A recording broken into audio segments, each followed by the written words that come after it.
Itong gagawin natin ngayon, engineer, upload from computer, from laptop, yung mga file na i-layout natin na naka-Excel CSV, i-upload natin sa Total Station, hindi tayo mag-manual input. Ganito, unahin natin sa Total Station ha. Dito sa Total Station, create ako ng file name, menu, job, create ako ng file name, topo. Yan yung file name na gagawin ko. Example. So, enter. Then, enter lang.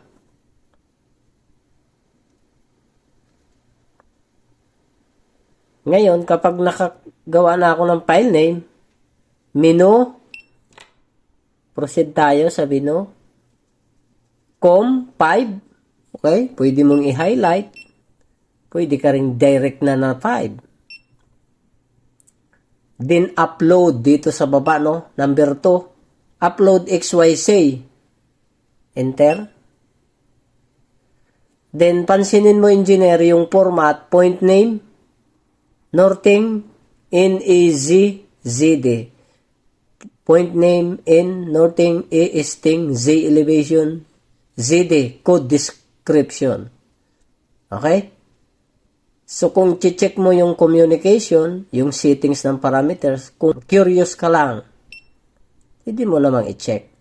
Pero since hindi naman dapat to ginagalaw, nag-download tayo kanina. So as is na yan, walang nabago dyan. So, tiningnan lang natin na pinakita lang. Now, so dapat ganyan ang forma, engineer. Point name, Northing, Easting, Elevation, Code Description. Then, okay. Then, mamaya na go. So, dito sa laptop, meron tayong data. Ito yung example na data. Ngayon, ang gagawin ko lang dito, yung file name na yan, engineer, ito yan, oh. Open natin, ha. Ito yan. So, tingnan mo, maraming file. Maraming data. Okay. So, i-close ko lang. Gagawin ko rito, right-click, rename. Papalitan ko lang ng, yung .csv, papalitan ko ng ASC. Ayan lang, ASCII. Point ASC. Basta may point, may dot. Detail topo, point ASC. ASCII yan. So, enter ko na ha. Ito yung sinabi niya. Yes ka lang dyan. So, ito na yung naging file natin. From Excel CSV, naging ASCII. ASCII file. Ngayon, ika-copy natin to. Copyhin natin na. Select. Copy. Okay. Right-click, copy. And then, punta tayo sa computer. Drive C. Click. Program files. Then Nikon, sa transit, proceed tayo, and then download, and then dito natin siya ipipaste. Paste na natin dyan. So now, nangyari ito na, nakopya na natin dito sa folder ng transit software. Then, i-open natin to, icon ng transit. So, ito, click ko to. Okay. So, now, file ka lang. Open. Import job.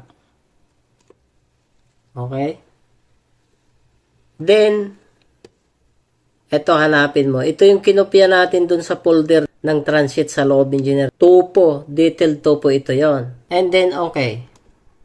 So, ito na oh. Daming file. I-drag ko lang to ah. Drag ko lang. Okay? So yan, pag clinic mo yan. So pag clinic mo yan, engineer, ayan o. So ito yung mga coordinates, point number, code description. Pwede mong i-edit yan, lagyan mo ng code kung meron ka pang idadagdag dyan. Point ID, point name, etc. Now, i-upload na natin. Balik tayo rito. Transfer PC to data recorder. PC to total station. Click nyo yan. Then, ano ang format? DTM500. Then, yung COM. Hindi na natin to titingnan. Nakasit na yan. Okay mo lang. Then, sabi dito, prepare total station for transfer. Make sure the Nikon total station is waiting to receive data and then press OK. So, kapag ganyan nakita nyo, engineer, standby muna. Wag mo munang pindutin yung OK. Balik ka sa total station. Pindutin mo yung Go. So, you have pre-space 29,400 kung ano man yan, okay? So, dito pa lang makikita mo yung natitirang memory ng total station mo. So, dito sa total station, press mo lang yung Go or Enter, okay? Para ready to accept data from laptop. Now, dito naman, tsaka mo to i-click. So, now,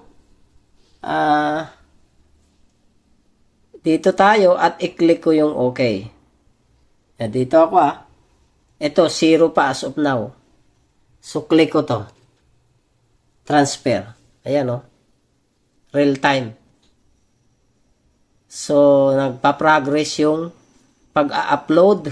Din dito, ganun din. Okay? Then that's it. Okay? Ayan. So, ayan. Tapos na mag-receive ng data from laptop. Transfer complete. Then, okay mo lang. And then, that's it. Tapos na yung pagta-transfer mo. And so on. Kung marami ka namang ita-transfer pa, para pagdating sa site, magli-layout ka na lang, mag-station occupied ka na lang, magsi-set up ka na lang ng total station, and then proceed to layout ka na. Okay? So, yan yung pag-upload ng data galing sa laptop at pinakita natin yung step-by-step procedure dyan. Okay ba yun, engineer? Yan yung upload data natin. So, hanggang dyan lang ang video muna ng data uploading from laptop to total station.